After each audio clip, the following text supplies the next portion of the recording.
Attorney, magandang gabi. Magandang gabi, magandang gabi. Pwede po ba kitang may storbo? Okay lang, okay lang. Attorney, ito pong nilabas na ruling ng Supreme Court regarding sa impeachment, pinahinto po. Ito po ba ay may pinapanigan o tingin niyo po ginagawa lang nila ang trabaho nila? Ay, syempre, hindi naman sasabihin ng Korte Suprema yan na may pinapanigan. Syempre, sasabihin nila, ina-uphold nila yung konstitusyon, yung rule of law. Pero, syempre, sa desisyon nila na yan, may napapaboran. Hindi naman nila sasabihin yan na may pinapaboran sila. Kaya lang, obvious naman, kanino papaboran yung ganyang ruling? Eh di syempre, sa parte ni Sara yun. Pero syempre, sa parte ng Korte Suprema, hindi naman nila yan sasabihin na pinapaboran si Sara. Syempre, rule of law, konstitusyon, gano'n naman ang standard niyan. Ano po ba sana ang nangyari dito? Gusto niyo po bang patuloy itong impeachment? Ang pinakamaganda sanang nangyari dyan, hinayaan lang naman sana ng Korte Suprema na gumulong yung impeachment. Kasi ang impeachment, power yan ng Congress, hindi naman Korte Suprema yan eh. Ang pag-initiate ng impeachment, nasa House. Ang pag-trial, nasa Senate. Hinayaan na lang muna sana ng Korte Suprema na gumulong at matapos. Nagsimula na yung impeachment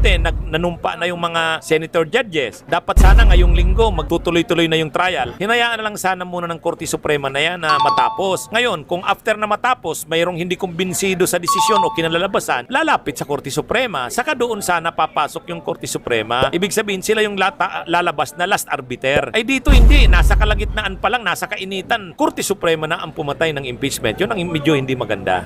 Marami na po naglabas ng komento dito, no? Attorney, isa na nga po dyan si Secretary Larry Gadon. Sa tingin niyo po ba tama yung sinasabi ni Secretary Larry Gadon na kapag nga daw po in the future may i-impeach na Chief Justice, pwede na palang mangialam ngayon ng mga nasa Supreme Court? Mahirap yung sinabi ni Gadon. Si Gadon kasi, sabi ni Gadon, tuta ng mga Duterte ang Supreme Court. Pero kay Larry Gadon yun kasi disbarred na siya. Ako kasi hindi pa ako disbarred eh. Mahirap kong sabihin yan. Kaya lang, ibig lang naman sabihin doon, masyado nang frustrated si Larry Gadon. Kasi syempre, ang ini-expect niya naman, hindi naman ganito na matatapos lang na Korte Suprema pa ang papatay ng impeachment. Nung una, alam naman natin papatayin ng Senado yung impeachment. Nangyari ngayon, hindi Senado. Korte Suprema na yung pumatay. Yun yung frustrating. Kaya siguro, outburst na yun ng emotion ni Gadon na ganon. Pero mali pa rin na sabihin niya na tuta ng mga Duterte ang Supreme Court. Medyo ano yun. Kaya lang, wala namang pinangingilagan na si Gadon kasi paano mo i-disbarred? Disbarred na yan eh. Thank you very much, Attorney. Thank you sa inyong komento.